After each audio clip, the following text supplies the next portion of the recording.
Hello, ladies and gentlemen. My name is Ken, and I'm your host of Wrestling is Awesome, the show where we talk about everything WWE. This is a live show going out on YouTube, which we do every single week, Tuesday at 8:45 p.m. UK time. And it's a live experience. We kind of have content which we're going to be talking about, everything that happened on SmackDown and Raw in the last week. But this is a live show. It's about the audience and those of you getting involved. So put your thoughts, put your questions in the chat. We'll comment, we'll talk about it, and be a part of the show. This will then turn into a podcast, which I put on Apple Podcasts, Spotify. Anywhere you get podcasts, we will be there. So it's your chance to be part of the show and part of a podcast. So I'd like to introduce my panel of guests that I have with me this evening. My right-hand man, as always, Neil. Neil, the real deal. How you doing, Obafemi's wise man? I'm doing good, sir. I'm doing good. Actually, no, that's a lie. I'm not doing good. You'll find out why. Okay. We used to be called Bitching About Wrestling, and we seem to be heading towards back to that title because there are some decisions which, we may not be that happy with, but we'll be going through that. Also joining me this week is the king of disciplinary deathmatch, Lee. How you doing, Mr. HR? I'm good, thank you, buddy. Yeah, I'm on Neil's side tonight. We're changing the title to Bitching About Wrestling. Back for one night only, yeah. Well, maybe not one night only, repeatedly. Good to have you back, Lee. And also, after a little absence, Lolly, you are back on the show. Welcome back, Lolly. I am. Thank you very much. I've still got a bit of the flu left over, so if I'm on mute, you can tell why, because I'm still clearing my throat like an old Victorian child. Great stuff. Good to have you back. And also joining the show, he wasn't here last week, but he made such an impact, and we had to have him back. We have Belt Up Brido. How you doing? I'm doing good, guys. I would say I would try to bring some positivity to it, but I'm probably in the same camp as Lee and Neil. I'm went a bit the other way this last week, so there's been some funny decisions, hasn't there? Yeah. Okay. Well, look, first of all, I just want to give a shout out to those people in the comments. Why Geordie Brown? Do I refer to you as Why Geordie Brown? You've been on the chat a few times now. Is it just Geordie? Mr. Brown, what would you prefer? He says, good evening, my wise men and woman. Another good main event segment again from Raw. Yeah, we will definitely be coming on to that. Also joining us is Chris. How you doing? Thank you very much. Welcome back as always. Chris is a regular viewer and a follower of us, and we really appreciate him. So thank you very much, Chris. Okay, guys, I think there's only one place to start, right? And we have a new WWE champion. Obviously, this match was booked straight after Elimination Chamber. The fact that Drew was getting into Cody's business all the time. Nick finally felt he had enough. And despite the fact that, he didn't win the Rumble, he didn't win the Chamber, just got pinned in the Chamber, he thought, Cody deserves a title shot on SmackDown. And he did, and he won. So, Neil, what do you want to talk about? There was a far better way to get your multi-man match going. And whilst I know, I'm aware that Drew won the title on a SmackDown, having him lose the title on a SmackDown, where, did he defend it on a pay-per-view? On a PLE? Once against Sammy at the Royal Rumble in Saudi.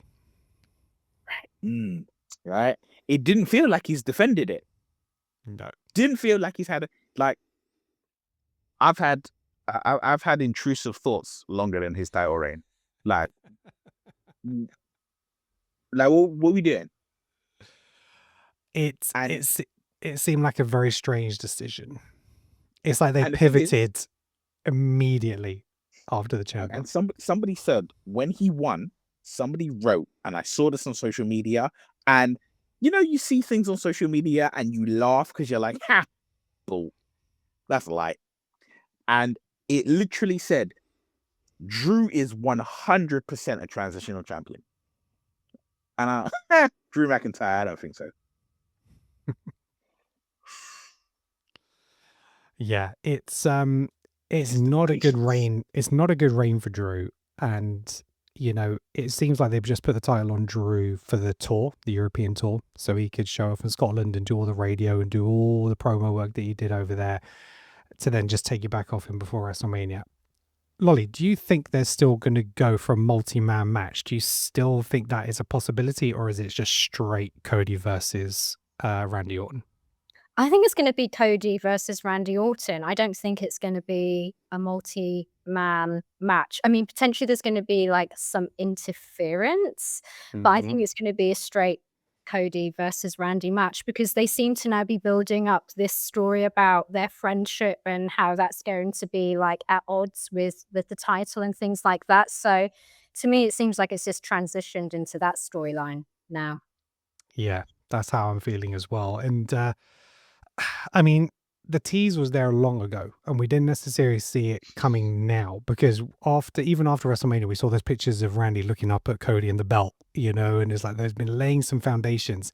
It seems so late in the day to kind of go the way they've been, and it almost seems like a face versus face as opposed to anything else. So, Brido, how do you feel about that?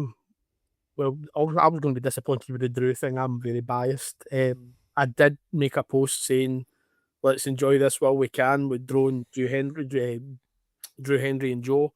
Drew and Joe. That's a tag team right there. Yeah, I know. Enjoy it while it lasts, because it won't last long. As for Cody Randy, I do think it will be Cody and Randy. I don't see the multi-match happening at all. Not now. After seeing the graphic, I know never say never in wrestling, but I definitely think it'll be another singles match. I think it's right for a heel turn between one of them. Everybody's want the long sought after or well talked about Homelander style Cody. Would that come about, or will we finally see going back to that kind of raw, gritty heel Randy Orton? Will he go that one last time before he eventually hangs up his boots? I wouldn't be disappointed with either. I'm just maybe a little bit disappointed in it, that it is Cody against Randy, because it just didn't really. It's not something I'm not excited to see. Yeah, no, I agree. Lee, give us your thoughts. Mr. Oldest, I have got 3 of the scariest words in the HR world coming up. Breach of contract. You agreed that Cody would not challenge for that title unless he won the Rumble or won the Chamber, and he has not done it. So I am the king of the disciplinary death match, and I am making my way to the States, and I'm going to get justice served for our champion Drew McIntyre. I think they touched on it, didn't they? And he said, well, you said you were going to leave Cody alone and you didn't, and it's just like, if it's contractual, it's contractual, my friend. Just saying that he's not going to take somebody out. And it's fine if it was going to lead up to Cody being a part of the match, and I didn't have a problem with that. But to put the title onto Cody into WrestleMania, we all know that Cody's better chasing. So to put him on it and then have Randy the one chasing just seems a really bizarre decision. Neil, I know you got some more thoughts because you're itching. Go on. Firstly, the whole thing of the Randy Cody thing, they already did it. I think it was King of the Ring. Some of the King of the Ring finals, right? Where they already played, and they already played on the old like, can Cody take advantage of can he take advantage of a weakness? Because I think there's the whole playing up of Randy's back. So it's like, you don't need to run that back. And also, on top of that, it's in the contract. It's in the contract. Breach. It's look, we're at where we're at. It's more likely going to be Drew versus Jacob now at Mania. That's kind of how I see it going. But yeah, I think for a lot of fans, it's just lackluster. It just seems non-inspired, and we all thought that like 4-way was a real potential. I think 3-way originally we thought Drew, Jacob, and Cody, but then with Randy winning, it's like, this could be a fatal 4-way now. And look, anything can happen between now and WrestleMania, but you're right. I think what maybe make this feel a little bit more impactful was straight after Chamber, if they'd done like the graphic, Drew versus Randy, and then did the change, but nothing happened, and it's just like you just knew it was going to happen. And it's just, there's no reason to put a title match unless you're going to make the switch. And unless Cody got screwed again, which then meant he got into the title picture at WrestleMania. But it was fairly clean. You know, Jacob came out and just took the chair away, and that was it. A big, Cody cutter, and Mate, that was it. it was clean as Kim and Aggie. There was no shenanigans whatsoever. Yeah. Both up, and that reflects onto our main events now at WrestleMania. We've got 2 face versus face main events. Mm-hmm. Like, yawn. Yeah. Yawn. Yeah. Yeah, I see. Right, let's just go to the chat. Geordie, Sorry. Cody Hogue. Go on. Hold on. Face versus face. I know where you're going. We know how you feel but I about. said, We know how you we feel don't about a have- certain person. We'll We come on don't to that. have face v face. We'll come on to that. Geordie Brown says Cody Hogan wasn't surprised and wasn't happy with it. At least could have done a multi-match, and you can just call me Yordi. Okay, Yordi, we'll call you that. Chris, I thought the story and the way Cody got the title back was good. It definitely will be Cody versus Randy single match. Drew, from what I read, will be back in the UK starting filming Highlander over WrestleMania week. I mean, Drew missing WrestleMania, that'd be something. I know he kind of had a WrestleMania moment last year. It was last year, wasn't it, that he won the title and then he beat Seth and then got cashed in on. 2 Was years that ago. last year? Was it 2 years ago? Yeah. Jesus Christ. Oh yeah, of course it was, because then he had a big feud with Punk and stuff. Yeah. Yeah, I mean, I thought he'd already done some filming for Highlander. Maybe he hasn't. Maybe he's taking the time off now to go away and do that. But for him to not to be a WrestleMania would be a big miss. No, Absolutely. I don't think he's gonna. I don't think he'll be missing WrestleMania. The general consensus is that he is going to be filming Highlander after WrestleMania, Hmm. and I don't see a WrestleMania without Drew. To be honest, Don't Yeah. see that. Yeah, no, he's a huge MVP for them. Absolutely. Right, what do we move on to now? Let's talk about Seth Rollins. So Seth Rollins came back with a multitude of masked men, and I had mixed feelings about this segment. We know Triple H has got a hold on for masked men, but that was kind of taking the piss this week. It just seems a little out of character for me for Seth. It's just that is not someone who tends to hide, but he is at the moment. It's not like he's gravely outnumbered. He's got Logan Paul and Austin Theory to contend with. So why he needs to, duck away and hide amongst all these masked men, it's very, very strange. He's not talking yet. Apparently he's not medically cleared, whether that's storyline based or whatever it is, most likely. But I don't know. I don't know how I feel about this segment. Some people have said it's absolutely awful. Other people have said it's fun. It's fine. Who wants to talk about it? Where is he finding these criminals? Like, there's hundreds of them. Rest of the night. Is he on Craigslist? Seth Rollins, you know who he is? Seth Rollins is Agent Smith in The Matrix Reloaded. The way these masked men just keep popping up. He's just roaming around the back, and he'll just find someone in a hoodie, and he's just like, you, me, the ring. Yeah, it's strange. Well, Alex said that he liked it or something different. And I am Yeet Police on TikTok. I don't think it was out of character because he always kind of the way he is. I get it. I don't know. I mean, I think we spoke about this last week. Him versus Logan Paul at WrestleMania isn't interesting. We've seen that. We've been there, done it. So what do they do with Seth now? Unless, do we think Braun Breaker will be back by WrestleMania? I don't know. I don't know. The segment didn't do a great deal. I didn't hate it. I just thought it went a bit cartoony at one stage with the kind of mixing them up in the ring. Mm-hmm.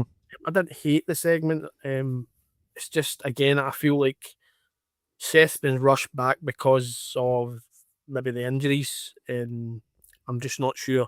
Again, Seth, Logan Paul does nothing for me, but are they backed into a corner because of Bronson and Braun being injured?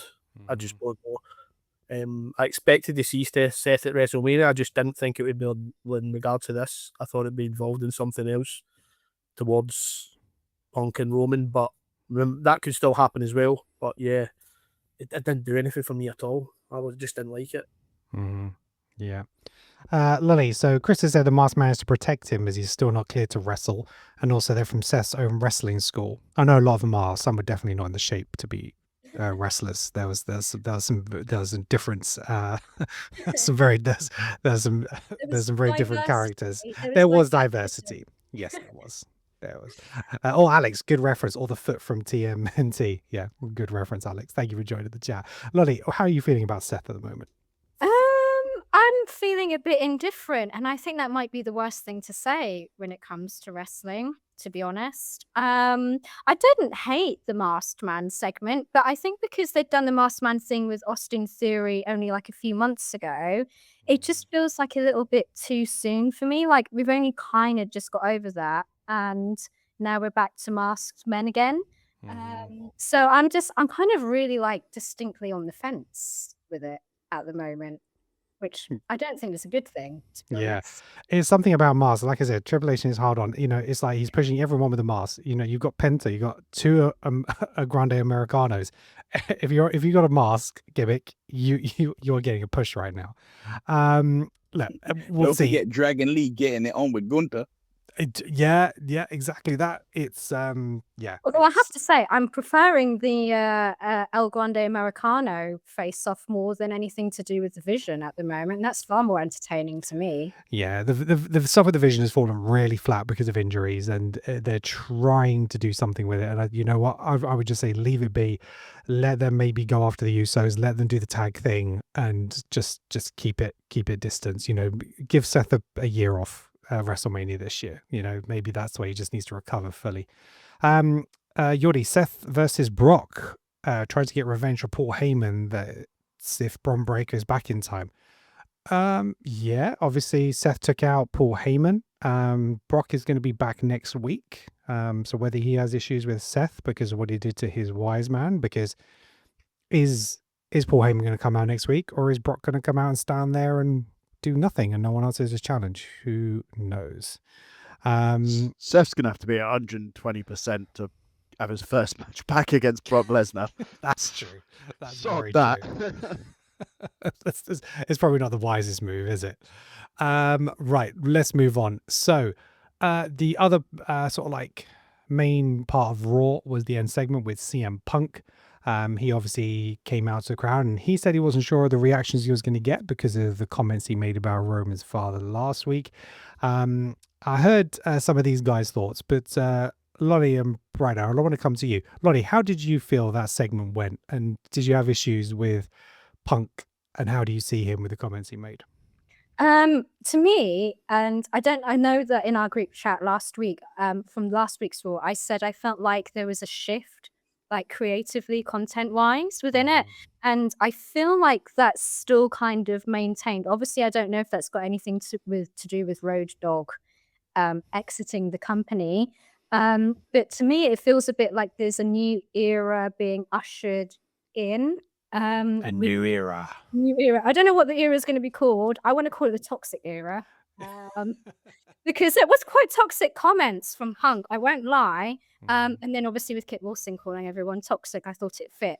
But I don't necessarily have any problems with the comments because I'm assuming they all got signed off by creative. You'd hope so.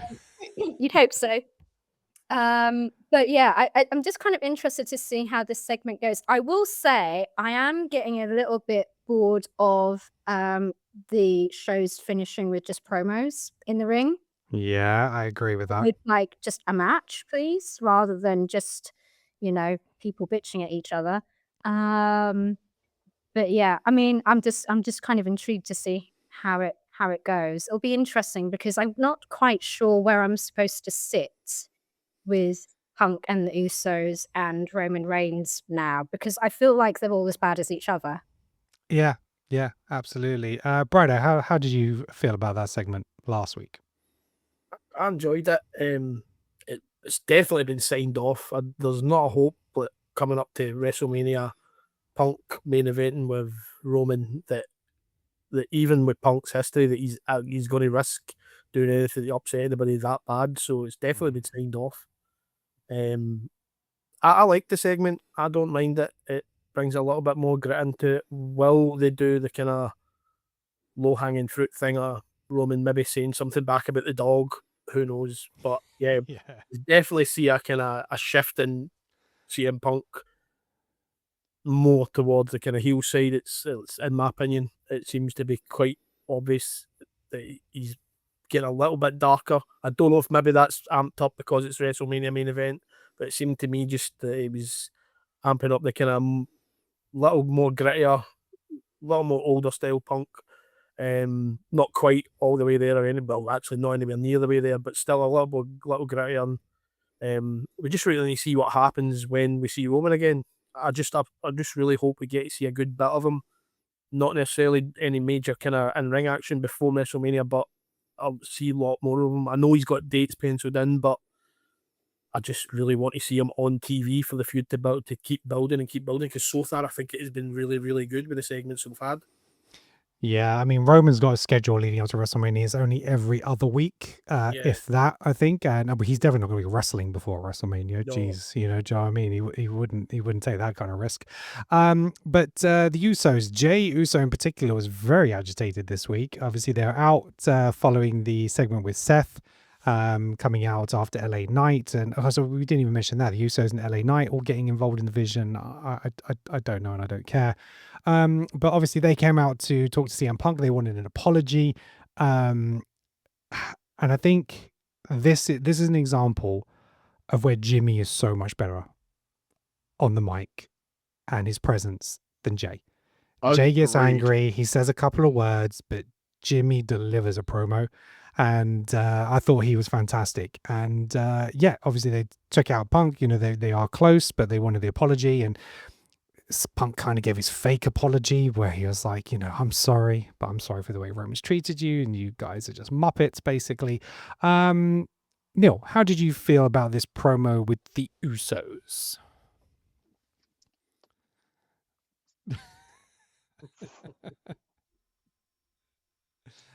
Right. Punk is a dick. Right? Now, like, I'm sure everything got signed off. So it's not like, oh, was it a low blow, right? But here's the thing. Punk's outlook was, oh, like, why should I apologize when Roman said all of this stuff, right? All the things About that Cody's Roman said father Cody. and stuff. Right. Now let's dive into that. First things first, Punk referenced Dusty and said, he's my mentor. He was talking crap about my mentor. He's not your mentor. If I recall, isn't Paul Heyman his mentor? Mm-hmm. Wasn't it Paul Heyman who was always going to WWE to bat for CM Punk? You know, so I was like, well, Dusty's not your mentor, so I would that's one thing you're using that. You shouldn't be using that. Then also, Dusty isn't Punk's family. Mm-hmm. When Roman said everything he said to and I'm not defending, you know, storyline wise, I'm not defending anything that Roman said to Cody. But didn't Roman get his comeuppance for that? Mm-hmm. Didn't Roman get slapped in the face? Oh no, I'm sorry, The Rock got slapped in the face, Mm-hmm. right? For all these conversations about, you know, about Dusty and all of that, right? The family, yeah. Right? The whole family thing. Didn't Cody turn around and say to The Rock and Roman together, your ancestors would be ashamed of you at that WrestleMania panel thing, right? Mm-hmm. So Cody does not need Punk to be like fighting his familiar battles, right? So there's that. Also, at what point did Roman say, I'm gonna? At what point did he reference the fact that Dusty is dead? Yeah. Right? At what point did he say anything about him being dead? He didn't. He said nothing. There was nothing that Roman said. He was, oh, you're irrelevant. Okay. Everybody who's a wrestling fan knows that Dusty Rhodes is one of the most irrelevant people to ever look at a wrestling ring. So there's that. And I'm like, this guy's getting on my nerves with this talk. He's trying to use other people's situations to justify his bad behavior. And we're not done. I told you I was going to rant. I told you, look, this morning. Remember, it was about 8 o'clock and it was about 8:30 in the morning. I told you, like, this is going to be a rant. When Punk was like, oh, Roman treated you guys like crap, right? The whole reason Roman became the tribal chief was why? Because he needed to secure the family legacy. It was like, the family legacy can't end with me. I need to secure it. And what happened? The Usos became what? The longest reigning tag team champions of all time. Didn't the family main event both nights of WrestleMania in Las Vegas?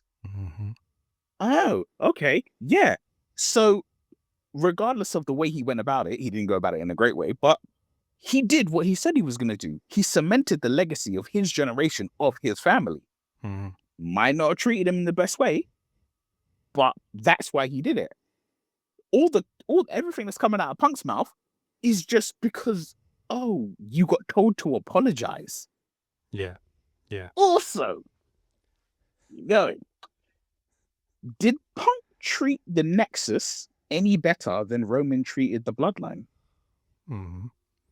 And Chris has just mentioned in the comments, Punk did just as badly when he tipped Paul Bearer's urn over The Undertaker. Oh, you see what I'm saying, right? You see? And this is what I say. When Punk was talking, I was just like, lies, accusations, bullshit. I'm sorry. The rant, it got me, right? You maybe got a little high pitch there, but right? Punk, just storyline wise, I was like, Punk is the heel. He is the villain of this. And also, he's not just disrespecting Roman's dad, he's disrespecting the Usos' uncle. Yeah. Right? When you say what you say, you're now actually getting other people involved. So when he's like, oh, I'm sorry that, why am I on the hook for, I'm saying this, but Roman's not on the hook for that. Roman got his comeuppance twice. What are you talking about? Yeah. Sorry. Take a breath. Sam. All right. So, yeah, I mean, I agree. Like they also said, it's not about Roman Reigns. It's about you apologizing to the family. And, Punk's not getting it. Look, despite anything being signed off, I just didn't feel the line fitted the promo. It's irrelevant to Roman Reigns and what he's about. Cody Rhodes but he is all about his father. Everything he's doing is living up to the legacy of his father. Everything he did is impacted by that.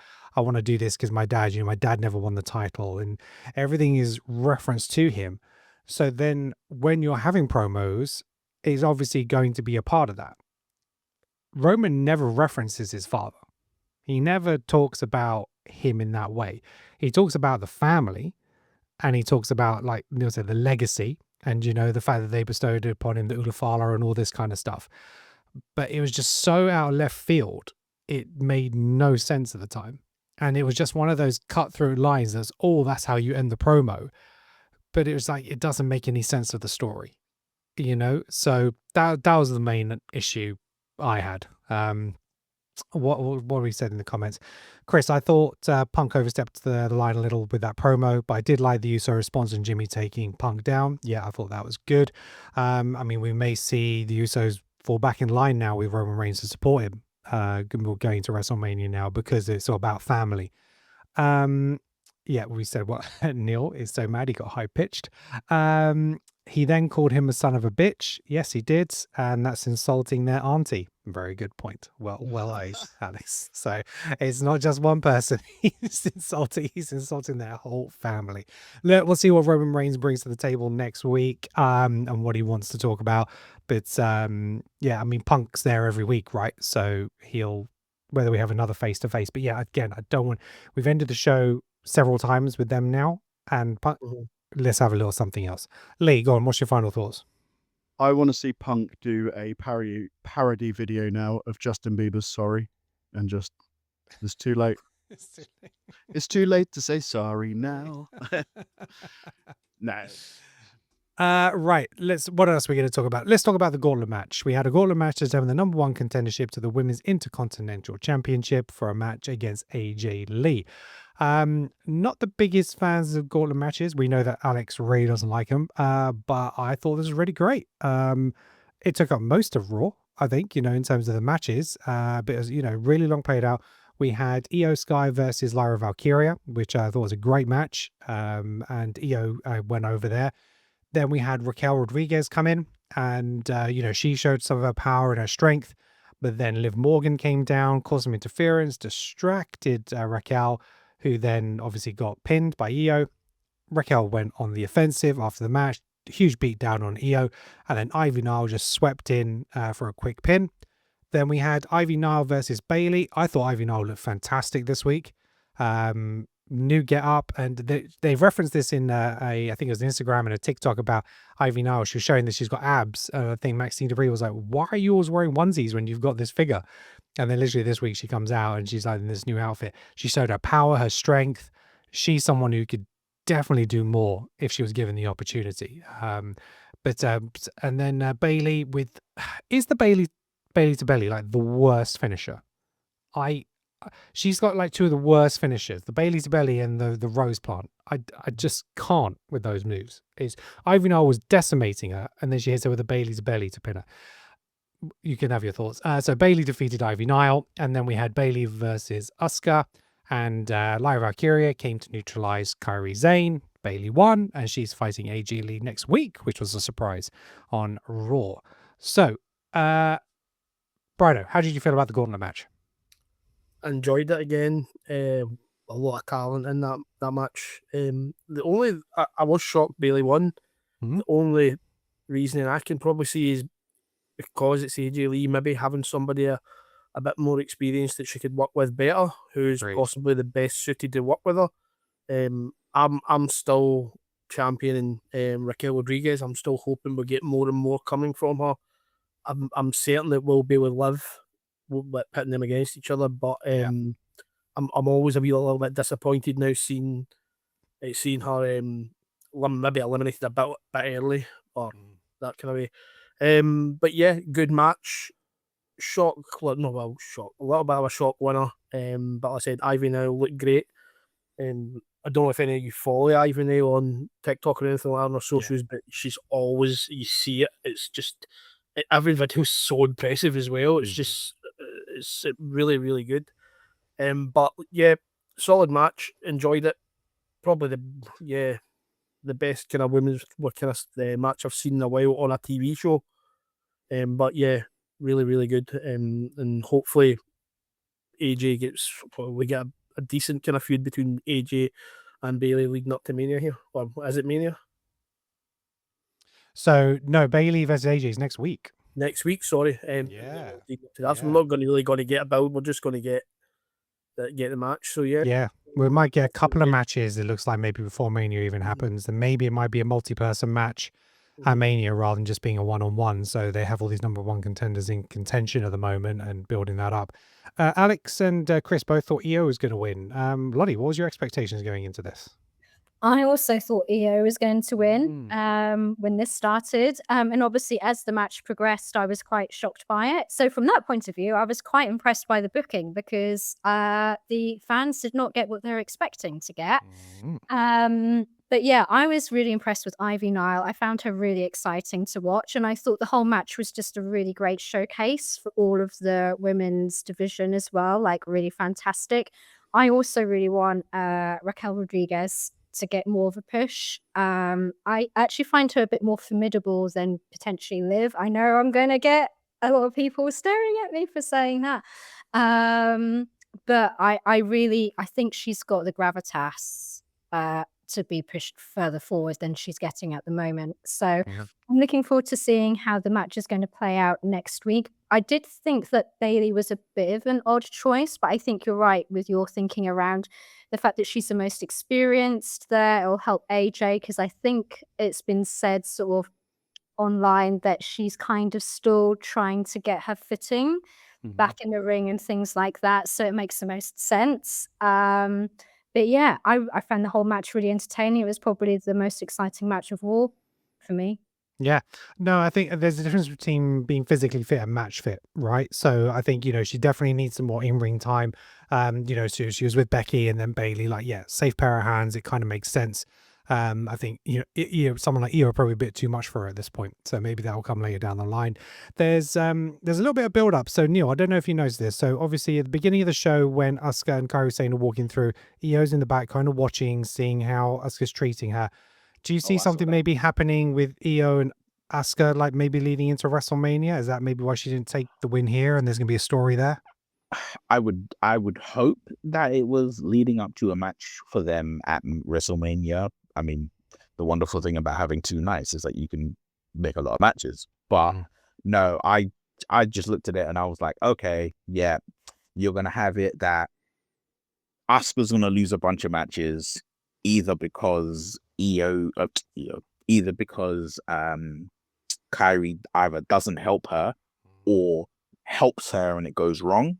Yep. And I was like, yep. And then it's basically what I imagine they're leading up to is the Pirates of the Sky tag team reforming. Right? Pirates of the Sky, which was Io and Kyrie together as a tag team. I think they're probably leading up to that, and then someone will turn up to be Asuka's partner. But Mm. yeah, I think they're leading towards a solid face turn for Kyrie.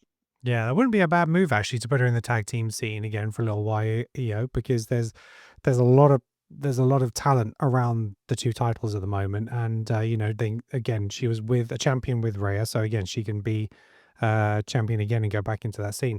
Lee, what are your thoughts? I wasn't surprised Bailey won. Bailey would have been my pick to win that match. Okay. I thought she sort of bled forward. The only surprise is, why is this match not on the Mania card? This is a glorious match for Mania. Lovely IC title defense, but I would have watched it. It'll be a multi-woman match if that title is on at Mania, but there'll be a multi-title match, a multi-person match, because one, you have to think about like Ken said, you got to think about AJ's ring readiness, because you think it's not like with Punk, at least he had that. He did the UFC for a bit, then he was in AEW for a bit, so he was able to kind of get the ring rust away, and it was just reacclimatizing yourself to the style of WWE. AJ hasn't done anything ring wise, so it's like a lot could go wrong when you're missing tiny little fragments of timing. So Yeah. it's best to put her in there with the safest hands you got available to you. My Yeah. biggest woe with that is you're not going to have multiple matches. No. And I want a multiple match for the women's tag titles. I want TLC Yes. for the women. And if we're sticking multiple women on the IC match, we ain't getting that TLC. So, Trips, dial it in, mate. Yeah, I mean, we keep talking about these multi-matches, and like they just mentioned, we can't have all of them. So I guess maybe the two title pictures not being that allows for more down the card, and you get more people then onto the card. But yeah, it's a really good point. Right, just want to take this moment to say thank you very much to everybody who's watching. If you are watching us on YouTube, make sure you hit that like and subscribe and hit that bell to get notified. And if you're watching on TikTok, please make sure you hit that follow. If you have a look in the corner of the screen, it reverses it. So I think it's actually going to be this corner, because when I pointed last time, I wasn't pointing at the sign. So I'm going to point this way and hopefully it's right. You'll see a QR code. That's our affiliate link to WWE Shop. So if you're planning on buying anything from WWE, make sure you scan that code, and it'll support the show and allow us to progress and do more and try and make this full time. I'd like to be able to do this every single. Can you imagine doing this every day? That'd be awesome. Right. Let's talk about Penta. So Penta is your new Intercontinental Champion, being Dom last week because he was cursed. And I thought that Penta delivered a great promo from the heart. You cannot not like this guy. He's absolutely awesome. And originally he was supposed to be facing the original El Grande Americano, but on the way to the ring, he got cornered by Danhausen, and he kind of dismissed him a little bit. And as a result, he got cursed and he missed the match. We don't know exactly how it happened, but we're presuming the new El Grande attacked him and then he took his place. So we still had El Grande Americano versus Penta, but it's just the newer version. And again, great match. Obviously, Penta was going to win. There's no way you could deliver that speech and lose your first match. So kind of saw where the result was going with that. But yeah, really great match. And yeah, Lottie, what did you think of it? I really enjoyed it. I'm really enjoying Penta at the moment. So I really enjoyed the match. I really enjoyed his promo. I enjoyed the whole lead up to it. And I'm really excited to see what he does with the Intercontinental title. I think he'll bring some relevancy back to it because I feel like with Dom, and I know a lot of people like Dom, but I just felt like he wasn't doing much with the Intercontinental title. So I feel like this is going to reinvigorate it. And I'm looking forward to it. Also because the Intercontinental title is my favorite. Of a lot of the titles. So I'm very excited. Yeah, definitely. And unfortunately, a lot of the heels at the moment, they'll capture a title and then just do nothing with them. We used to be in an era where they would have title matches because they had to defend every 30 days, but cheat win all the time. It's like you can have the matches, but they just find a way to win. And that's what makes a good heel. You don't just have to hang on to it and not defend it. We had the same with the Judgment Day in the tag team titles. They held it for months without having a title match. So yeah, there's that. I understand that you can't always get them on the PLEs, but we've seen you can have title matches on weekly shows, and the unexpectedness of the wins means that they will still mean something because we do get those random title changeovers and stuff like that. What do you think's next for Penta, Brido? Do you see a long run potentially with him, maybe for like a year or something? And just kind of working his way through the card, or like maybe a 6-month championship? I would love to see, obviously we're going to have this El Grande Americano storyline play out, but I'd love to see Penta do more with Chad Gable. Obviously when he first came in, they had Chad Gable early on. I don't know, it might have even been the first match. But yeah, it was his first. This is his debut match, yeah. Like a proper one with Chad Gable against Penta. We don't need El Grande Americano after this kind of plays out.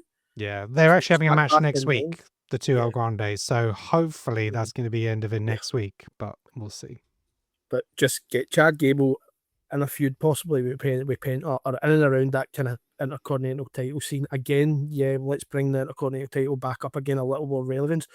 Dominic is one of these guys, a bit like, in my opinion, like Drew, where you don't really need a title on him that much, that long, for him to be relevant. As much as I'd love to see Drew with the title and things like that, he makes his way without it.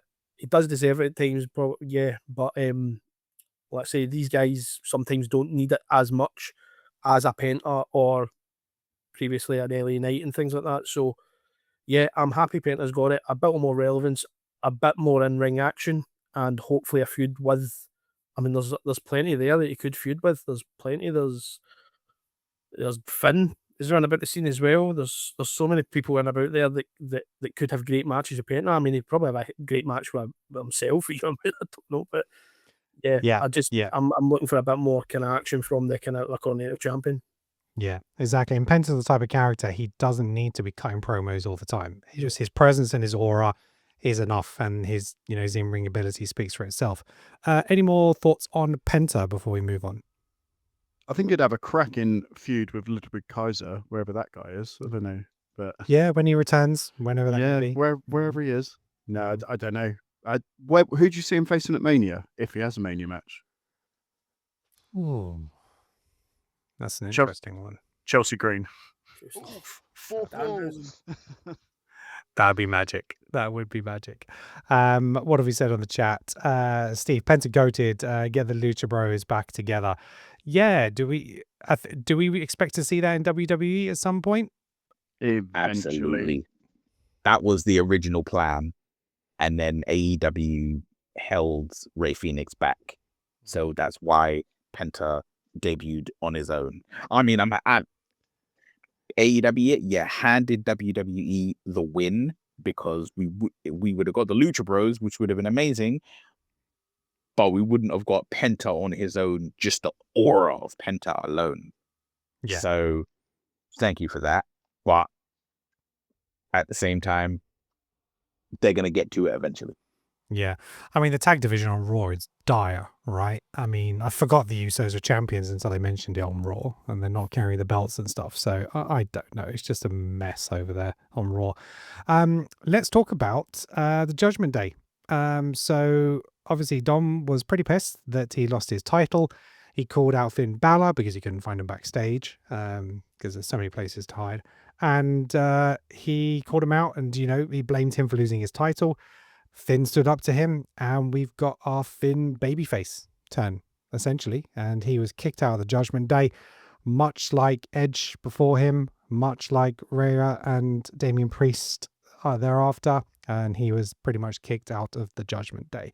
JD kind of being the real turning point, I think. The fact that he stuck with Dom and the Judgment Day and turned his back on Finn. And I thought it was delivered really well. I didn't necessarily think it was going to go down this week like that, so that was kind of unexpected. But this should be the build up to those two at Mania, right? I think the right match is for those two to have a match at Mania. What was anyone's thoughts on this one? Please, God in heaven, please, Triple H, please give me my world champion, Finn Balor. I'm like, just give him a nice little run where for a couple of weeks he's got to face off against, hopefully it's JD versus Finn on Raw, and then it's Finn versus Dominic at Mania. That's what I need. And you know what would be the best thing ever? The best thing ever if between now and Mania, Finn just gets cheated out of wins, and then at WrestleMania, he's his music hits, he's coming out, he's got the proper music now, he's got the music back, but it's not that. They give me the Demon. I was going to say, can he just be cheat all the way to Mania and then have the Demon appear all the way to Mania, and then when his music is about to hit, the Demon comes out. Yeah. Oh my! Listen, right? That would be fire. I have to admit. If there was any justice in the world, this would be happening at next year's Mania, where it's happening in the middle of the day, and not happening at 1 o'clock in the morning. Because if the Demon comes out at Mania, there's going to be furniture moving around my house. Well, luckily it won't be as late as it normally is because it's starting around 10:30, I think, or 10 p.m. UK time. I think it's 10:30. So it's going to be a little bit earlier this year, which is very nice.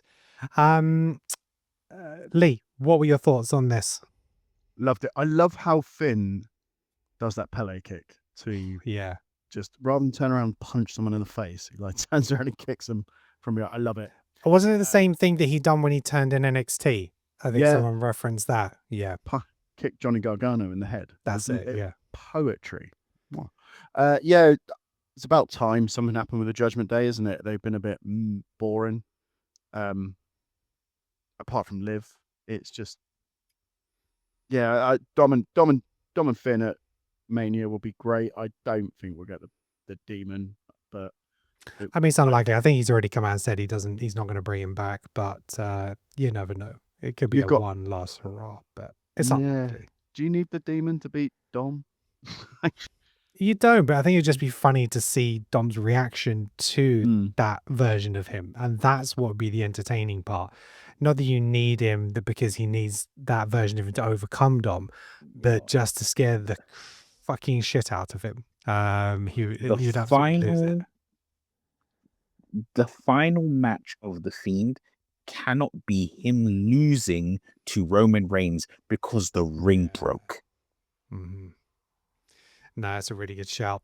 Right, let's move on. We had Carmelo Hayes versus Dr. Wagner Jr. in a United States match on SmackDown. I didn't know who this person was, but what a match. What a match that was. Carmelo just Carmelo doesn't miss. He doesn't have a bad match. But I was really impressed by Dr. Wagner. Did anyone here know of Dr. Wagner beforehand, or El Hijo de Dr. Wagner? Lee, tell us about him. I watch the NXT brand, and he pops up on that quite often. He had a stellar match with Ethan Page, actually. Really, really great match. Those AAA boys don't do bad matches, though, do they? Even that funny green man. Just Mr. love him. Carter. Yeah. Yeah. I love AAA. What an acquisition that is. Yeah, no, absolutely fantastic. The cross promotion is actually really, really good. But yeah, again, this is, great open challenge. Don't know necessarily who's going to be each week as a real surprise. So yeah, Lottie, what did you think of this this person? Had you heard of him before?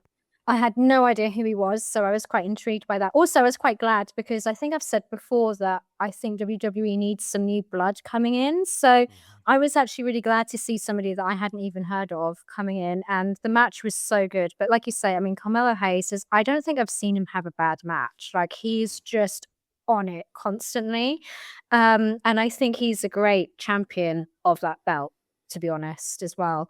But yeah, I really enjoyed it. And I look forward to seeing more of this new guy whose name's completely dropped out of my head already. Dr. Wagner Jr. Dr. Wagner Jr. It's a catchy name, isn't it? It is. It Rolls off the It tongue. resonates, absolutely. Right. Brido, talk to me about the tag team turmoil match for the number one contendership on SmackDown last week. Do you guys even remember this happened? So we had Faxium defeating Motor City Machine Guns, and then Los Garza defeated Faxium. Los Garza then defeated the Wyatt Six after interference from the MFTs, and then Damian Priest and R-Truth defeated Los Garza to be the number one contenders. Did you see that on your bingo card this week? I watched it. Yeah, I did the watch along on Friday night.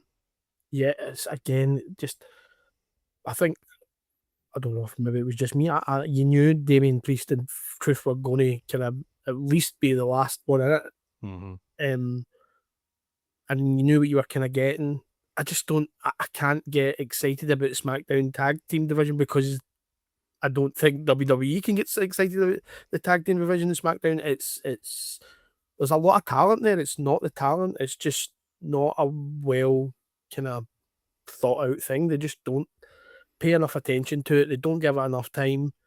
They don't dedicate any proper creative to it. I don't know who's actually doing creative for that. But to me, it just seems like a complete afterthought. We'll get nothing again, probably at WrestleMania for it, after we were kind of rocked at TLC last year. So for me, it's nothing for me. Again, I did the watch along, but I'm going to be honest, I spent most of the time kind of either looking at comments or I just couldn't get involved in it. It wasn't for me. Yeah, it's a strange one because the SmackDown tag team division just over a year ago was like the hottest thing. It was great where they had the Street Profits, they had Gargano and who was it? Jumper. Yeah, that's it. Yeah, why? Yeah, exactly. And the Motor Machine Guns, and they just had a lot going on, and they had that fantastic ladder match. There was just really, really great stuff. And then again, it's just dropped off the face of the earth. Neil, do you think we should go back to one tag team championship rather than having two? No, I don't think I don't think the problem is the number of belts. I think the problem is it's the time that's given to developing these things, because you can have a tag team title on both brands and just execute it well. You just have it. I mean, you know what? Personal opinion, I think a title, whether it's tag team, intercontinental, whatever, I think a title should be defended every other week. No matter what it is. Like, maybe you could say our World Heavyweight Championship and Undisputed Championship, maybe you're like, okay, no, they don't get defended every week. We're going to try and keep them as your core value PLE titles. But you've got tag team titles, you've got intercontinental titles, you've got women's tag titles, you've got women's intercontinental, women's US, men's US. We know that the US title is going to be defended every week. Yeah. Why can't the Intercontinental title be defended every week? Furthermore, if it's the US title challenge, why isn't the women's US title challenge on every week? Just you set a standard and you keep to it. With the tag team titles, I think the fact that the Street Profits aren't on TV, the fact that Ciampa has left, is affecting the tag division, but not to this degree. It's more down to the maybe creative. Like I said it as a joke, but maybe Road Dogg was in charge of creative, and this is why they were like, you know what, maybe it's time to hang it up. But you know, I don't think there's a problem with the division. The problem with the execution of what the division is doing. Yeah, I'd agree with that. Right, let's go to the comments. Chris, I like the fact that R-Truth is getting a little push, but the wrestler in the match felt like a bottom card wrestler apart from Damien. I can get that. I don't mind, you know, R-Truth as the backstage character, but in ring, for him to get a bit pushed now seems a bit strange. Maybe he is on his final run, who knows? Richard, thank you for joining the chat. Very weird the tag team tornado happened and they did the same for the Intercontinental Championship. Yeah, both things took up a large portion of each show. Maybe that's the way they're still trying to navigate stories, and so therefore they have to have these big, long matches to be able to fill the show. It's an interesting concept. If they showed us the draw first, but ultimately the first person is a massive disadvantage. It'd be really interesting, actually, if they had the tag teams out the back and they did the draw for the next person to go out, and then that person then comes through the curtain and make it more of kind of that kind of experience, and them getting, you know, reacting in the back to being drawn or not. They're like the relief or the happiness they're going to go out to be able to stamp their authority and maybe take the advantage. So yeah, I think that's a, you know, really interesting shout. And Steve says you need the worker titles. Yeah, you do need the mid-card titles. I totally get that. I think, but yeah, going back to Neil, I think it is the way it's being booked, because we can see with the women's tag team division how well it's being booked, but that is just one title. And is that the benefit of having the one title, that you're able to have these tag teams flip between different shows, put superstars together that maybe aren't on the same brand to start with, and then kind of build on that? Because obviously the Irresistible Forces, they won the tag team last week. Then we had kind of a number one contender match go on. We had Charlotte Flair and Alexa Bliss, and Julia and Kiana James, and Charlotte Flair and Alexa Bliss came out on top. And then we think that, I don't know when that match is going to happen, whether it's going to be next week or, again, anything happening now with number one contendership, it's not really going to drag all the way out to WrestleMania. These things are going to happen in the meantime. But Charlotte Flair and Alexa Bliss. Lolly, where do you see this relationship? Is it going to stick? Is it going to twist? Is there a turn? Are they still potentially going to fight at WrestleMania? What are your thoughts? I think they're going to stick together for a while yet. I don't think it's going to be a forever partnership. At least I don't think it's going to be a partnership by the end of the year. But I think at least for another couple of months they're going to stick together. How that disappears or breaks up is a completely different story. I mean, we can see that Nia Jax is sort of trying to subtly put in like ideas in Alexa Bliss's head and things like that. So potentially that might come to fruition. But yeah, I think at the moment it works really well. And I really like Charlotte Flair with Alexa Bliss. I think it gives her like a whole dynamic. Obviously, I come into this like with just seeing Charlotte Flair like that. I kind of have the understanding that people were getting sick of Charlotte Flair before that. I haven't seen that, so I don't know. But I really like Charlotte Flair. So I'm also then happy to see her go on like a run by herself. She's awesome. Not this guy. He wasn't sick of her. She should have all the belts. I agree. I mean, if anything, I would have Alexa turn in this relationship. I think that's the way to go. And just, we know Charlotte's better as a heel, but that'd be so predictable. So the fact that she then suddenly feels so betrayed because she's so invested in Alexa now as a friend, I think that definitely be the way to go. I saw a horror prediction for Charlotte and Alexa Bliss's WrestleMania status. Absolute horror show. Apparently, they are penciled in to be the hosts of WrestleMania. Oh my God. No. Fuck that. The Queen as a host, whatever the host does, I've never worked that out, to be honest. Host of WrestleMania. I hate it, but no. That'd be it. That will be some bitching about wrestling, Kenan. That would just to be warn you. that would be shocking, absolutely shocking. Right, we got loads still to talk about. Okay, so let's talk a little bit about Obafemi.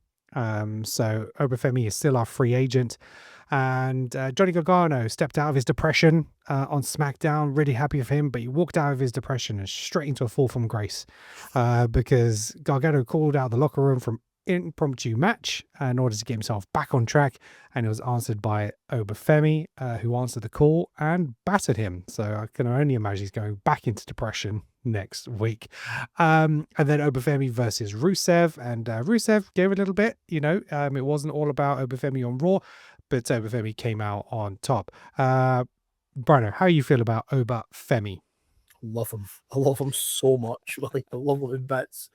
Is the maybe back of it, harking back to the days of Vince with the big men, the big monsters doing proper feats of strength and throwing people about.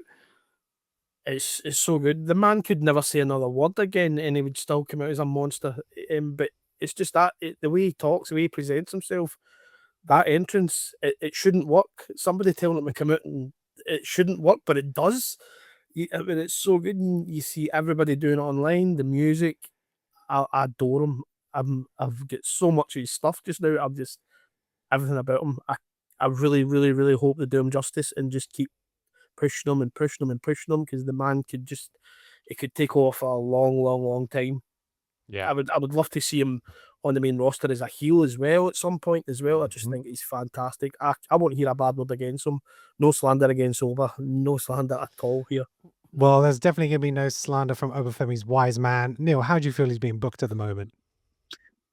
I am so happy that they're taking their time with Oba, because I don't want them to stick him on to just stick him on the pitch, stick him in the ring, and be like, oh, we're gonna immediately dump you into these feuds where you're gonna face the champion and lose because we need to feed the champion a challenger, right? And I mean, Lully, B, you guys don't know, but I've been screaming and championing Obafemi since his NXT days. The moment when you say like his entrance shouldn't work, there is nothing more beautifully masochistic than watching Obafemi dance his way to a ring before he murders someone. And like I will say, seeing Oba's match against Rusev, who's a big boy, and seeing him pretty much toss Rusev around the same way he used to toss Wesley around is insane. But I'm loving it, and I can't wait for that moment where they're like, oh, Obafemi, here's your, like, I would love it if Obafemi's opponent, if Brock Lesnar's opponent at WrestleMania was Obafemi. I was like, him and Heyman in the ring, who's gonna come out? And then you hear that music, and then Brock just gets flashbacks of the Royal Rumble, thinking, boy, I had to get this brother distracted before I could get him out the ring. What is going to happen now? Lee, you were saying a big no. Go. Yeah, I think that'll flatten Oba, because you ain't gonna have Brock getting squashed the way Rusev did. And let's be honest, Rusev got a few shots in, but that was a squash. I mean, true, but one thing I would say is that I think we underestimate Brock Lesnar. I think we're so captivated by his aura, he's Brock Lesnar, and the fact that he gets paid such a vast amount of money. He is such a draw. But Brock is someone who is happy to give back. When given the circumstances, he'll give back.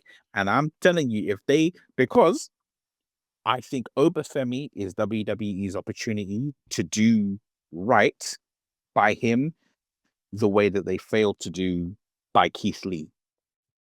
I think they gave it when Keith Lee entered the Royal Rumble, it was, this is your debut party. This is you coming out and being seen.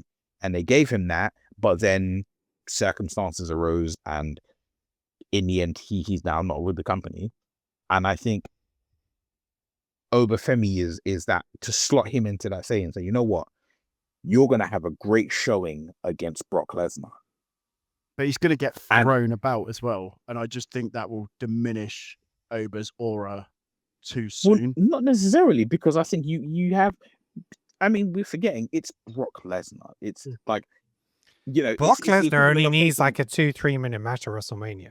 If Yeah, and they the if they thing actually is, wanted it to, imagine like the this. same way that Goldberg beat him on that return, Yeah. completely take him by surprise and absolutely own him. That's the only way I can see a good match with Obafemi at WrestleMania, because he shouldn't be tested to that effect at the moment by Brock unless it's a real quick win over. So I definitely understand Lee's point on that one. I would rather see Obafemi go on like an undefeated streak for ages before True, picking up a but title what I would- as an undefeated person on the main roster. Superstar, yeah. I mean, what I would love to see, yeah, honestly, is like I said, he turns up against Brock. I would love to see Brock go in there, go hell for leather, put him in the corner, wear him down, give him, 5 or 6 suplexes, give him an F5. One, bam, he kicks out. And Brock just eases out the ring. Paul Heyman runs into the back. He's like, nah, I'm not here to watch this. And then Obafemi just gives it to him. 1, 2, 3. 9 minutes at the most. Give it 7 minutes. 7 minutes, and 2 of that is Oba come walking to the ring. Yeah. Okay. Yeah, that's gonna be a long old entrance. That I'm looking forward to that. Richard said Oba has to keep winning slowly, build him up, and then let him loose on the roster. Oba, you will die tonight. Yeah, I see that as a new T-shirt. That'd be awesome. Chris, I'll have Oba come I'm out. using the Brock- code for that t-shirt. Yeah. I'll have Oba come out and Brock standing in the ring. See Oba and Brock step out of the ring with a worried look on his face. Yeah, I mean, I think the best way to do it, I think we mentioned here, is have no one answer Brock's challenge until the night of WrestleMania, and then have whoever's going to come out, and whether it be Oba or whatever it is. But it just keeps all the options open at that point. There's no point tying him into anybody at this point. Right, what else we got to talk about? So Kofi Kingston offered Javon Evans a place in the New Day. So it's a little bit of the old character of Kofi there. So kind of interesting to see how that plays out. We had some stuff that happened off screen. So Maxine Dupree returned to attack Natty during a commercial break. That feud is kind of ticking over a little bit, but they need to do something with it because people are just going to lose interest very, very quickly. Lottie, I want to come to you on this one because obviously this was a feud that you thought had real potential. The fact that Natty came back with his character, it felt like the promo was the same one Natty delivered last week before being interrupted this time. How are you feeling about Natty and Maxine? I think they're fumbling the Natty character big time at the moment because she was so exciting. That character was so exciting on the independent circuit, like really dynamic, like really aggressive. And all they're doing, like when they actually first started having Natty fight as a Natty character, they had an interference. So you never really got to see Natty at her full potential in the ring. And that's really what I want to see because she is an absolute beast in the ring and we haven't seen it. And I'm like getting really, really frustrated with her. And I just want to see Natty like actually decimate somebody. Let's get her decimating people because that's what she does best. That's what we've seen her do at the Josh Barnett Bloodsport against Promise Braxton. And what's her name? Mila Samovich. Just amazing matches. And we're just not seeing any of it in WWE. And it's really frustrating me. Really, really frustrating me. This is my rant. I want to see Natty in the ring decimating people. Where's Triple H? Do it now. Yeah, it's such a waste of changing a character to not really embrace it and just go for it. Do you know what I mean? Like I say, just run through a couple of people, show her dominance, and put her into this feud could have happened. That's absolutely fine. But Maxine shouldn't be as capable against her as she is. Just decimate her, have off for a few weeks, and then come back and have another match. But it's just too back and forth at the moment. And I know that Natty kind of like stopped the match previously by throwing into the ring post, but that felt like a cheat win as opposed to actually really beating her down, as opposed to just throwing into a ring post and she getting knocked out. They shouldn't have brought the security on for that. They should have let her completely and utterly like smashed her into One of mess. my biggest issues with WWE is the inconsistency in security guards. It's they come out for the stupidest thing, but Yeah. like, did anybody come out and protect Finn from the Judgment Day? No chance. You know, Do you know? It's just I just hate security. I hate security in WWE. It's the most pointless thing. Jacob had to just kill security. Do you know what I mean? But does he get a sanction? Anything happen? No, it's fine. It's just the dumbest thing, and I hate it. If going to Samsung Wrestling's lockbox, if there's a thing that I can lock away, a thing that I can stop happening in WWE, it's security. Security at these events is just nonsense. And That's there's my rant. there's Kennan's rant. one thing. Yeah, one thing I would say regarding Natty, you know what would have been? I mean, what would have really been the perfect thing for this Natty character to turn up would have been, what was it? Do you remember? Was it Raw Underground. I was going to say Right? Yeah. That would have been there. But if not that, I mean, they did a Raw Underground style match recently on NXT, right? It was I think, great. you know what? Yeah. Do you know what? Have Natty, instead of having her in a feud, have her just beef the entire women's division in the company. Have her walk from Raw to SmackDown to NXT, and all the people who you know to just be like, yeah, these people can hang. Just have her be like, oh, I heard you can handle business. Me and you, let's do this.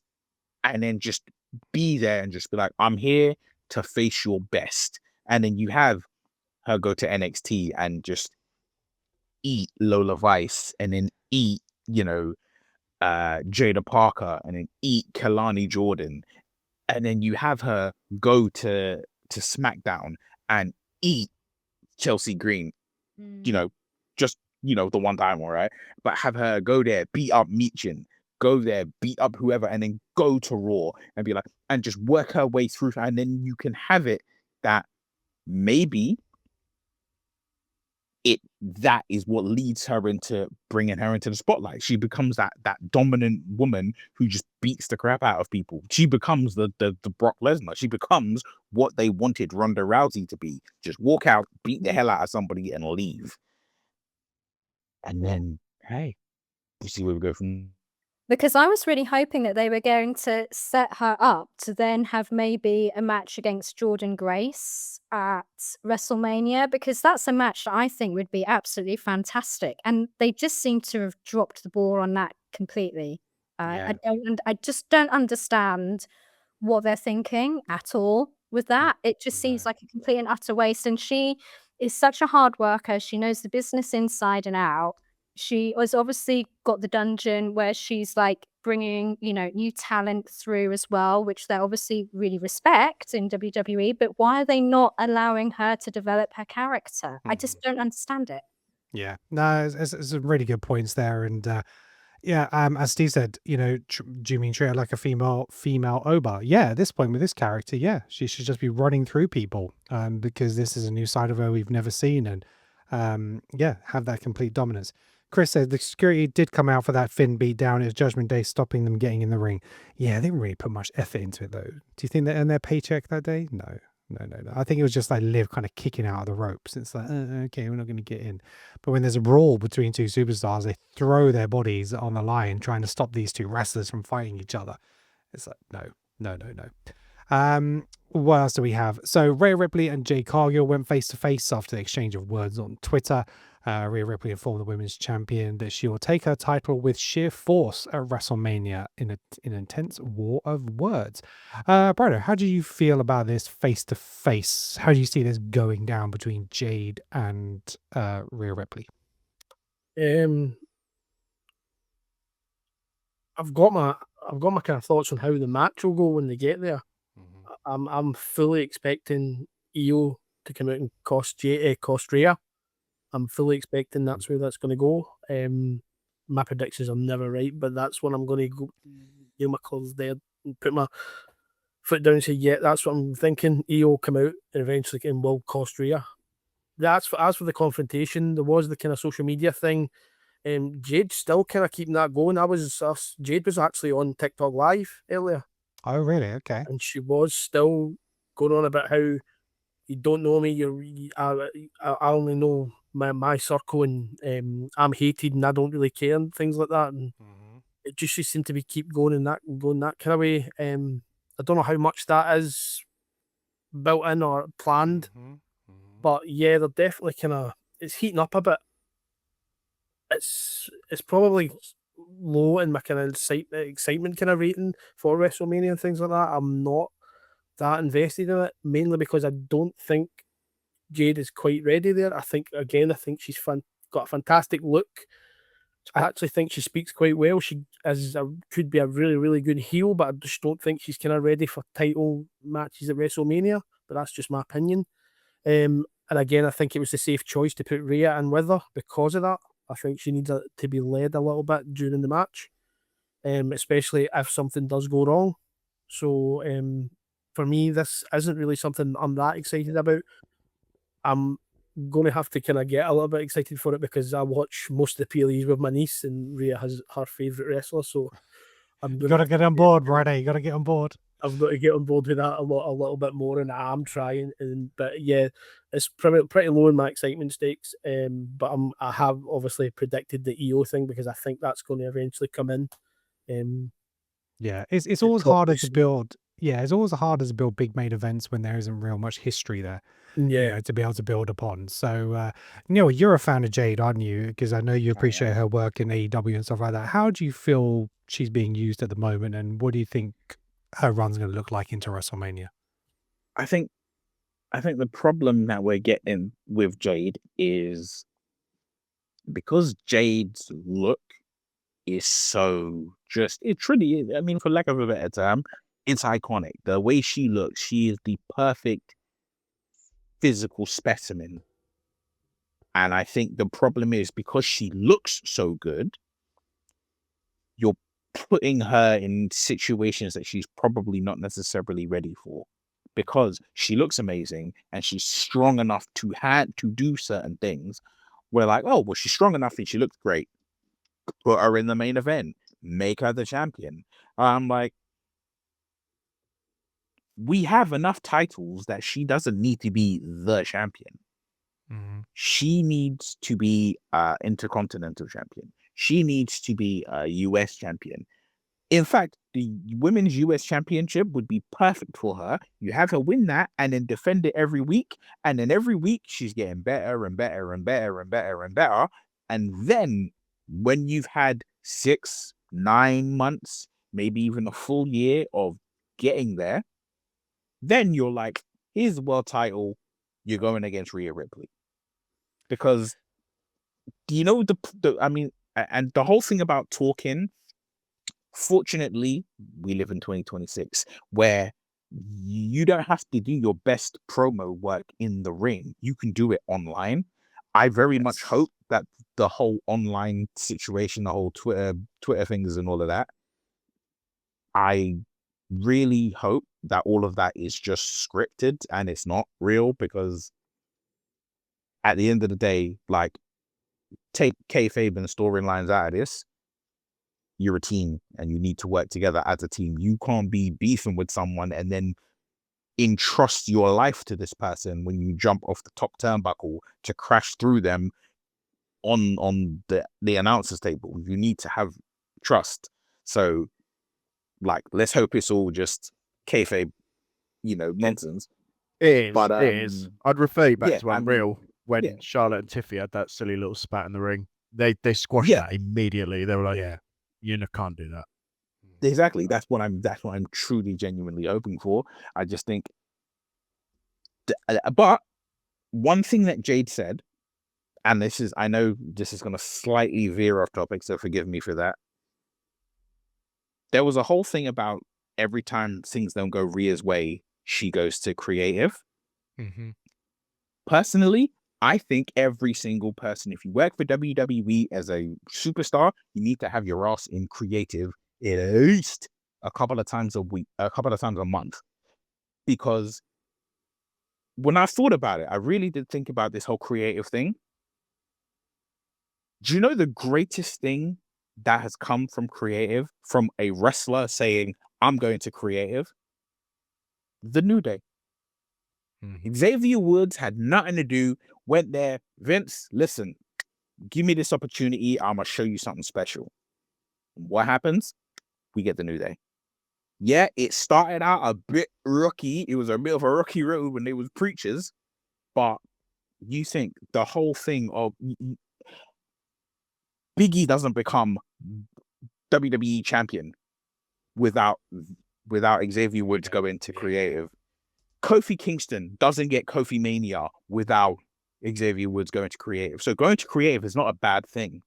I think so using it as a like an insult, not necessarily the best thing. But I would say that insult made me think of something. Rhea is basically Triple H.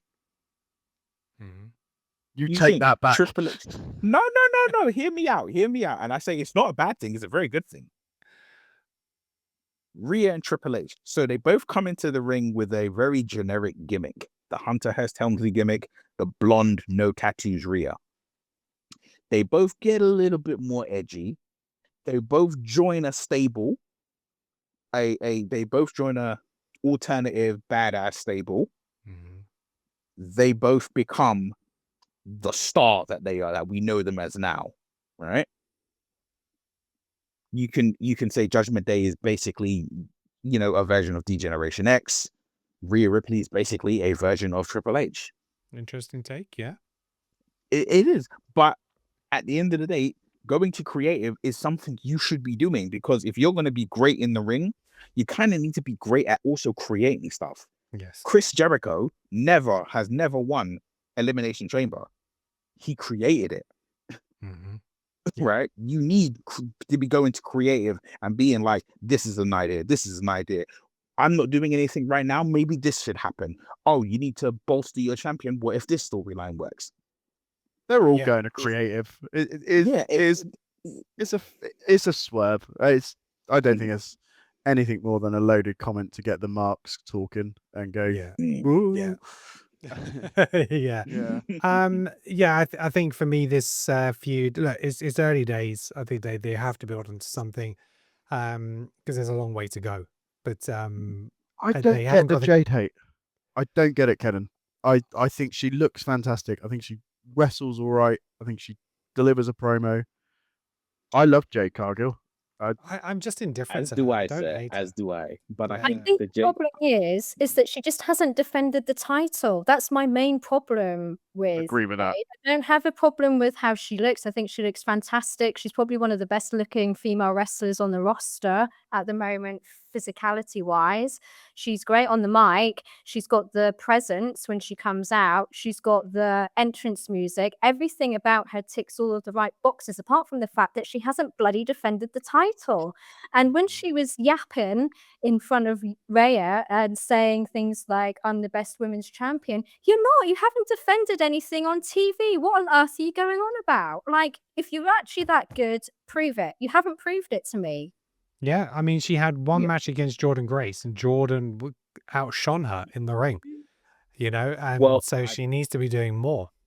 Yeah, I think the Jade hate, as much as I love Jade hate, Jade, and I will literally defend her till the cows come home, there is a truth to the fact that she has been pushed to the top of the card very quickly, and we have to take into account this is not necessarily fully her fault. With Bianca being injured and Naomi being pregnant, it's put you in a position where the quote-unquote big three that they kind of called themselves, you now literally only have one of them. Yeah. And it's the one who, whilst physically is amazing, you have the one who, when it comes to in-ring work, is the least capable. I don't mean that as an insult to her. It's just compared to Bianca and Naomi, who both have been in wrestling for decades longer than Bianca hasn't been in a decade, but they've both been doing it for so much longer than Jade. It just wind up in this position where Yeah. Someone who's not fully ready, you know.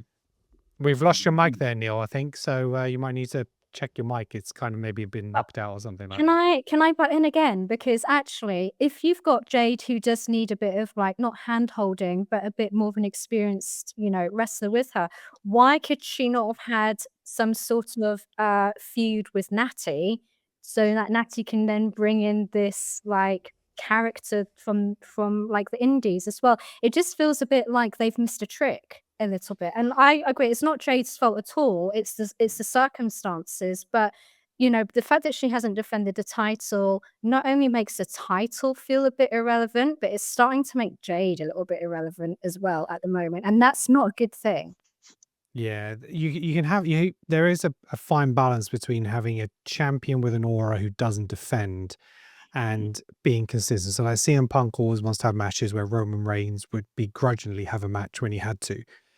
I think they were kind of stuck with Jade, like Neil mentioned, the fact that, Bianca and Naomi, that was kind of that storyline that was being played out there. I think that they thought, well, if we don't put the title on her, she's not the type of character to go chasing for a title, and the crowd aren't going to support her in the same way as they would maybe someone like Tiffy, or, what I mean, where they can get behind a little bit more. So having her as that heel champion works for her character.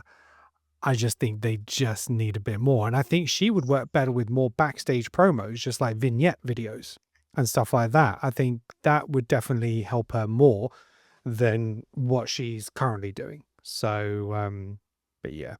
But that, again, that's why I thought Rhea was going to win the Chamber, because I thought if there's going to be one person who can take her through a WrestleMania match, it's going to be her. So the other one I wanted to talking about vignettes, we had Stephanie Vaquer. She did a promo. It was kind of a little bit talking very much about the stuff that she spoke about Liv previously in that little live interview, but they could give it a little bit more depth and gravitas with the translation and stuff like that. How are you guys feeling about Liv versus Steph at the moment? Lee, you're happy? Love it. Yeah. Mhm. Nothing wrong with that match. I think it's going to be a banger. Looks good on a WrestleMania poster. Mhm. Steph's a talent and a half. Liv's just got this charisma that pours out. I no, I've got no issues with that at all. They ignited it a couple of weeks back, didn't they? They took the torch paper and went woof, up it went, and now we've Yeah. got a WrestleMania match. And I think allowing Stephanie to do her stuff in her native tongue definitely makes a huge difference, to be able, because I thought she was going to lose the title to Raquel a few weeks back, because I wasn't sure she could carry the promo through to WrestleMania. But I think she has surprised me in what she's been able to deliver, and I do like the story they're building with Liv in terms of where they come from and their journey in WWE. So I am kind of enjoying that. And yeah, they don't need to be beating on each other every week, even though she did come out, obviously, and pulled her away from Raquel's match this week. But yeah, I think it's been a nice build. Anybody else want to talk about these two? I'm not hating. I'm not. But this match, the build for this match should be bigger and better than it is. Because you have this match is it's Eddie Guerrero versus Stone Cold Steve Austin. This is two people who are at one person who's at the height of their marketability and everything of how good they are, good on the mic, good in the ring, good as a presence, perfectly fitting their character, and someone who the audience has just immediately gravitated to and is continuing to put in the work, which is keeping people gravitating to them. And I don't need to see Liv running around with Judgment Day beating the crap out of Finn when I can see her just giving it to Stephanie on the mic. Liv should be having matches against people that instantaneously she's going to beat, and then she should be pulling off Stephanie's moves in the middle of the match. Mm-hmm. And then be like looking at the camera like, "Hi, did you see that? Did you like that?" She should be pulling off things like that. Yeah, if you're commenting on the fact that she said the best training, she said this, she said that, demonstrate it, wind her up with it, tease her with it a Yeah. bit more. Yeah, That's no, I exactly can the see way. that. All right, I think that was most of the things I had to say. Oh, also Danhausen was he had a segment in the break where he was handing out t-shirts in the ring as well. I think we're all Fanhausens here, aren't we? I love Danhausen so much. He's my favorite. More than I- Punk? Oh no, Punk. I But Danhausen loves Punk as much as I love Punk, so you he know. does. He does. Did you see the t-shirt he gave him Yeah, on with Bret Instagram Hart. with yeah. No, he's a really fun character, and I had no idea who he was before his unveiling at the Elimination Chamber, but I'm digging him. Bryder, are you a Fanhausen? I'm massive Fanhausen. Really big Fanhausen. Fanhausen, what is it? I've got loads of Danhausen stuff. I know the Danhausen stuff before it was cool to like Danhausen. Hey. Does Danhausen wrestle, or is he a mascot? I No, he don't. can wrestle. He can't wrestle. And he's not bad in the ring neither. He's agile. He's pretty good. I'm a massive fan. Like I said, for a guy that grew up thinking like technical wrestlers were the best, I'm starting to get away from that a little bit and more enjoying a little more entertainment now from it. And I like that kind of thing. Quick segments. And like I said, although it may not have been planned this way, and he got the boos and he got that reaction, they've not stopped talking about him. No. And arguably, you could say they spoke more about Danhausen and his debut than Seth coming back, honestly, because it was just Danhausen, this, it 100%. was terrible, and it was terrible.